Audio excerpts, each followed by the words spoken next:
todos están de acuerdo conmigo en que todos queremos cuidar nuestro cerebro y el cerebro de nuestros hijos, pero no siempre está al alcance de nuestra mano el cuidarlo, y vamos a ver por qué. Y lo queremos cuidar porque el cerebro hace de nosotros lo que somos. Bueno, la construcción del cerebro se lleva a cabo por la integración fina y a tiempo de una serie de pasos durante el desarrollo que inician con las primeras células embrionarias que se vuelven progenitores neurales y se multiplican, migran, se diferencian, maduran y establecen conexiones entre ellas, y con sus propiedades eléctricas y químicas, el cerebro empieza a procesar información y mediar comportamientos. Las funciones del sistema nervioso, desde la percepción sensorial, la coordinación motora, la motivación, hasta la memoria y las funciones cognitivas, dependen de las conexiones precisas entre los distintos tipos de células nerviosas, y en eso creo que todos estamos de acuerdo, ¿verdad? Los trastornos del neurodesarrollo resultan de alteraciones o retrasos del neurodesarrollo de funciones que se asocian a la maduración del sistema nervioso y que resultan en la afectación de la habilidad que tiene el sistema nervioso para recibir, procesar, almacenar y responder a la información que llega tanto del exterior como del propio organismo. Las causas pueden ser genéticas, epigenéticas y ambientales, como los síndromes genéticos, etcétera, y precisamente a lo que nosotros nos hemos dedicado últimamente es ver los factores ambientales, y dentro de ellos principalmente la contaminación ambiental. Parece ser que nosotros oímos hablar de la contaminación ambiental y de los problemas, pero realmente no incidimos sobre ello, o sea, no decimos, a ver, ¿qué está pasando con esto? Y cómo podemos hacer en nuestro ámbito, y si podemos a un mayor nivel en la política y demás, incidir porque esto cambie. Entonces, la contaminación ambiental es un problema mundial responsable de una lista alarmante de enfermedades, muchas de las cuales afectan el sistema nervioso. Las sustancias químicas liberadas en la contaminación desempeñan un papel muy importante en nuestra calidad de vida. Con ellas se obtienen alimentos mejorados, medicamentos, ropa, muebles, juguetes, materiales de construcción, etc. Sin embargo, algunas de estas sustancias químicas resultan nocivas para la salud y el medio ambiente. De las sustancias químicas en el comercio, que son 80,000 aproximadamente hace unos años, hace 2 años, porque se dice que cada año se producen como del orden de 25,000 nuevas sustancias químicas.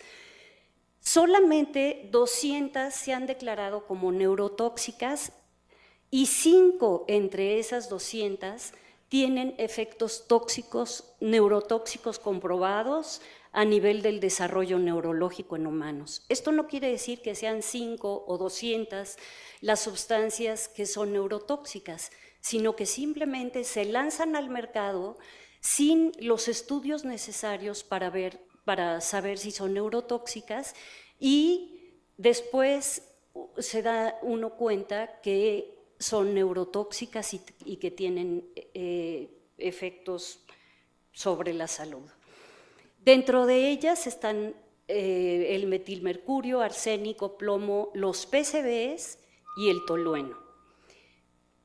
Se han asociado al aumento de enfermedades del neurodesarrollo en niños, tales como trastornos del déficit de atención e hiperactividad y trastornos del espectro autista. Entonces, toda esa subida del conocimiento de las enfermedades, bueno, más bien del diagnóstico de este tipo de enfermedades, parte de eso, la culpabilidad la tiene el ambiente, la composición del ambiente. Entonces, ¿por qué es particularmente vulnerable a las sustancias químicas y este periodo del desarrollo del cerebro? Y precisamente es por la sensibilidad específica de los eventos del neurodesarrollo como proliferación celular, migración, sinaptogénesis, mielinización. La alta plasticidad del cerebro durante la etapa fetal y neonatal, lo que hace que este órgano sea muy sensible y capaz de adaptarse a los factores ambientales endógenos y exógenos.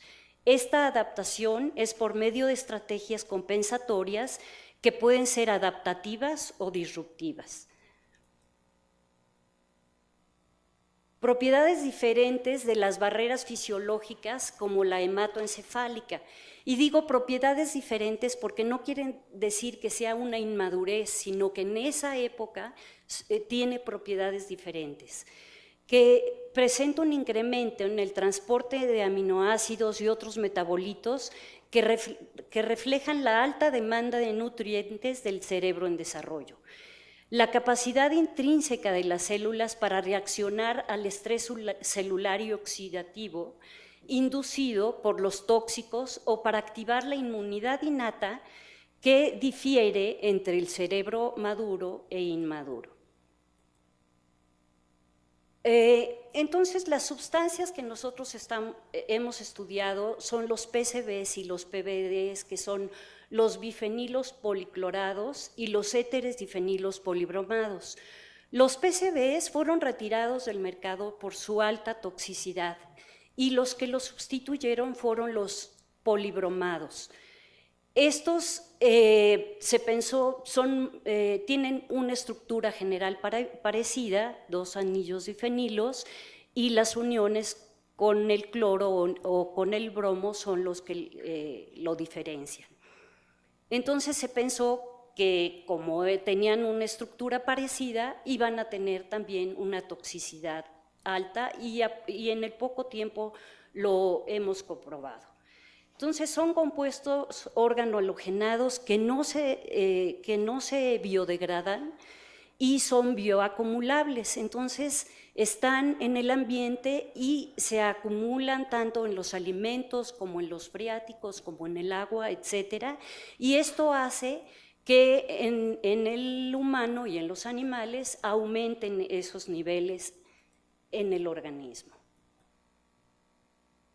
Pues las características y los efectos es que son lipofílicos, cruzan la barrera hematoencefálica y placentaria, pasan a la leche, tienen efectos a nivel de los neurotransmisores, de los neuropéptidos, como la dopamina, serotonina, óxido nítrico, etcétera, además de enzimas y en el calcio, que es muy importante. Entonces, son disruptores endócrinos y neuroendocrinos y lo más estudiado es en las hormonas tiroideas, las hormonas sexuales y ahora en la vasopresina y oxitocina. Además, alteran el sistema inmunológico y pueden ser cancerígenos. Los niños son los más vulnerables y se afecta el crecimiento, el desarrollo, la conducta motora, el aprendizaje y la memoria. En México no estamos muy lejos de tener estos niveles muy elevados y estos productos no se fabrican en México, pero nosotros compramos una serie de maquinaria, instrumentos y materiales que los contienen, por lo tanto, los niveles también son muy elevados.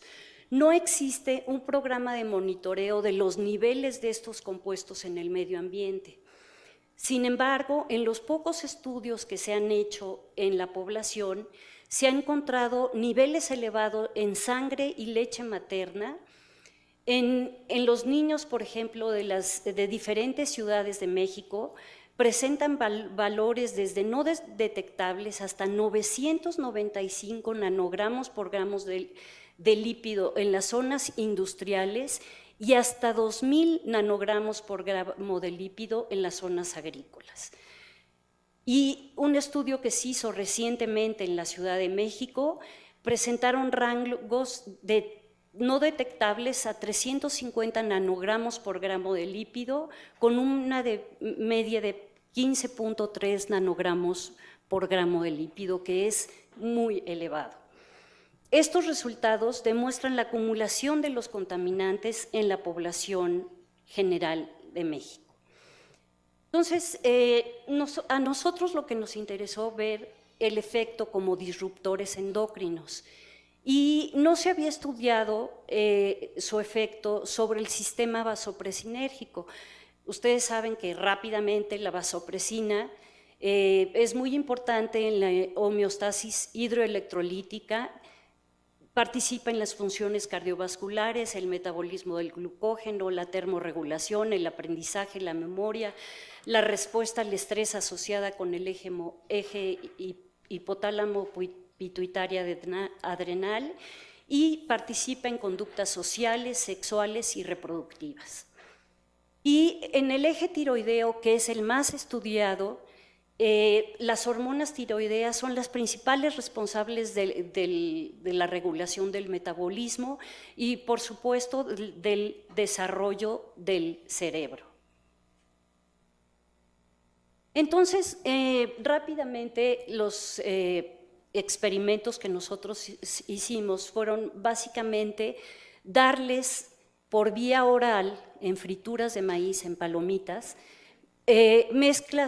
diferentes dosis de las mezclas comerciales de PCBs, como es el Araclor 1254, y las mezclas comerciales de PBDs, como es el D71 y el D79. El D71 es una mezcla que tiene 5 bromos, o sea que es pentabromada, y el D79 es octabromada. Se ha visto que las menos bromadas son las más tóxicas, sin embargo, nosotros hemos visto que para el efecto que nosotros hemos estudiado, las dos son muy tóxicas. Entonces, tenemos animales gestantes a los que le damos de comer estas palomitas con la dosis del contaminante, y formamos 4 grupos: el control deshidratado, los tratados y el deshidratado tratado. Deshidratado, ¿por qué? Porque es un estímulo osmótico que tanto sirve para estimular el sistema vasopresinérgico como también el sistema de la hormona tiroidea. Lo primero que encontramos, les voy a dar resultados nada más como ejemplo, no es el total de los resultados que hemos tenido, pero para que se den una idea de cómo afectan estos contaminantes. Entonces, primero encontramos la mortalidad por grupos.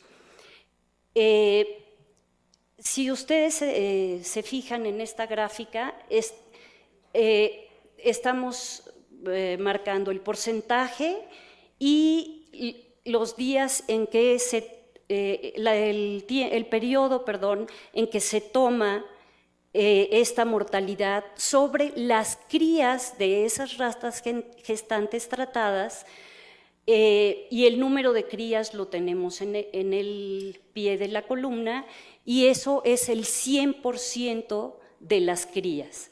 Entonces, lo que está en la parte superior es el porcentaje de mortalidad de ese grupo. Y podemos ver con las diferentes dosis: 0, que es el control, 1.7 miligramos por kilogramo día, y 10.2 miligramos por kilogramo día, que es la dosis máxima. Como siempre, las los tratados van a tener una mayor mortalidad y sobre casi dosis dependiente, ¿no? Por ejemplo, a los 10 días, estos dos tienen una mortalidad muy alta, entre 10 días y un mes, lo mismo. Luego baja esta mortalidad, solo queda con la dosis más alta, que es la de 10.2 miligramos, y vuelve a crecer la mortalidad entre los 3 y 10 meses de edad.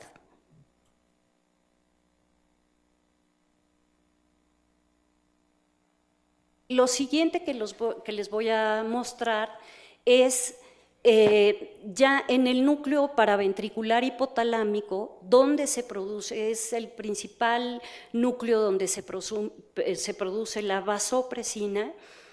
Encontramos que la inmunoreactividad, o sea, el contenido de vasopresina en el núcleo, cuando el animal está deshidratado aumenta, y eso es un aumento fisiológico esperado. Sin embargo, en el tratado está, si ustedes se fijan, está casi como el deshidratado, y en el momento que al grupo de tratados lo deshidratamos, por el contrario, se bloquea ese aumento y disminuye la inmunoreactividad. Por lo tanto, la exposición perinatal a los PCBs, en este caso, suprime la respuesta fisiológica de la vasopresina al reto osmótico, y tanto en ratas hembras como en machos adultos. Y como dijimos, bueno, a ver qué está pasando, está afectada la síntesis, vamos a ver qué pasa con el mensajero de vasopresina, y encontramos más o menos los mismos datos, que está aumentado en el tratado, y en el momento de ponerlo en un estímulo osmótico, ese disminuye. Por lo tanto, la síntesis o está baja, o quiere decir que se está traduciendo mucho más rápidamente. Con estos dos resultados, además, podemos ver que la exposición perinatal afecta la capacidad osmorregulatoria durante el reto osmótico en las ratas adultas. Y aquí tenemos nuevamente las diferentes dosis en grupos de euhidratados, y están digamos que en el 100%, y sin embargo, al deshidratarse, el control sube, porque es normal que al someterse a un estímulo osmótico, que es el tratamiento dándoles de beber solución salina. Sin embargo, podemos ver que los tratados, tanto el de 1.7 como el de 10.2, hay un aumento mucho mayor, que aunque estadísticamente no es significativo, todos ustedes saben que en el caso de la osmolaridad plasmática, un aumento del 3% de la osmolaridad ya da cambios fisiológicos muy importantes. Y en el caso de la... ¿Me da tiempo o ya dejamos a la hormona tiroidea? Ok. En el caso del estudio del sistema tiroideo, aquí ya estaba reportado que alteran la homeostasis del eje tiroideo, que no presentan una relación lineal con la dosis, que son estructuralmente semejantes a las hormonas tiroideas naturales, sobre todo, bueno, la T3 y la T4, y que tienen una alta afinidad tanto por sus proteínas transportadoras como por sus receptores. Sin embargo, todo esto es a nivel de pituitaria, de efectos ya en la glándula tiroidea, que además producen hiperplasia de la glándula tiroidea, y generalmente en los que tienen altas concentraciones de estos contaminantes en sangre, encontramos un hipotiroidismo, o sea, hay una disminución de la T3 y la T4. Sin embargo, no estaba estudiado dónde se produce la TRH, la estimulante de la tiroides. Y entonces fuimos a estudiar también el núcleo paraventricular y hicimos una hibridación in situ para estudiar el mensajero de la TRH en el núcleo paraventricular. Y básicamente lo que encontramos fue que aquí tenemos el control, sometido a un estrés osmótico, aumenta, eso es normal, es la respuesta fisiológica, y volvemos a tener que en los tratados con PCBs hay un aumento como si estuvieran estimulados y no cambia con la estimulación osmótica. Sin embargo, esto lo estudiamos en la parte media de la hipófisis y nos fuimos a estudiar la parte caudal de la hipófisis a nivel de, bueno, aquí están las medidas de Bregman. Y aquí encontramos que sí hay un cambio, que sí responde al estímulo osmótico, y lo podemos ver en las gráficas. Aquí es un conteo de los diferentes gránulos que están en las células, y vemos, hicimos un conteo de 3 mediciones, de 0 a 15 gránulos, de 15 a 30 gránulos y más de 30 gránulos. Y cuando medimos en la parte media, sí se marca que están como estimulados los tratados, pero no vimos un cambio fuerte en los deshidratados tratados. Sin embargo, en la parte caudal responden ligeramente a el estímulo comparado con el control. Y un minuto, ya acabé. Y al medir la TSH, vimos que la TSH en estos animales había un estímulo por arriba que nos indica que hay un hipotiroidismo terciario, o sea, del lugar donde se sintetizan estos péptidos. Entonces, como conclusión de ese estudio es que la exposición perinatal al PSB altera el metabolismo de la TRH, causando un hipotiroidismo terciario, tanto a nivel del soma, mayor expresión de RNA mensajero de TRH en el PBN medio caudal, como en las terminales nerviosas de la eminencia media, esto no se los mostré, pero lo tenemos también, y mayor inmunoreactividad con el péptido, quiere decir mayor contenido, ¿no? Sugiriendo una disminución de la liberación del péptido. A pesar de la inhibición generalizada de la respuesta de las neuronas TRHérgicas a la deshidratación en ratas expuestas al aroclor, una subpoblación de neuronas de TRH parece responsiva a la deshidratación. La actividad de esta subpoblación de neuronas pudiera ser responsable de mantener la homeostasis del eje tiroideo en la deshidratación de las ratas araclor y también podría contribuir a activar la vía de respuesta parácrina CRH vasopresina en el paraventricular. Y para finalizar, solo les dejo que la exposición crónica a bajas concentraciones de múltiples sustancias con efectos neurotóxicos ha creado una pandemia silenciosa de desórdenes del desarrollo neurológico, posiblemente a escala global. Y muy importante, les muestro los grupos que hemos trabajado en conjunto para poder sacar estos resultados, y todos los integrantes del Departamento de Neuromorfología Funcional, Eduardo Sánchez Islas, que próximamente va a publicar lo del trabajo del efecto tiroideo junto con el Laboratorio de Neuroendocrinología Molecular a cargo de la doctora Edith Sánchez Jaramillo, Samuel, que acabamos de publicar los resultados de vasopresina, René, que está haciendo unos estudios con la doctora Gabriela Rodríguez, que aquí tenemos presente, en conducta sexual, Carolina Miller, Feliciano, y Mar, que es la alumna de doctorado, a la que ha colaborado mucho con este proyecto y que su tesis doctoral forma parte del proyecto de los PBDs. Al Instituto de Biotecnología y otros colaboradores siempre presentes en el trabajo, como es el doctor Francisco Pellicer, el doctor Prasada Codavanti de la EPA y la doctora Margarita Carrasco Collazo de la Universidad de California.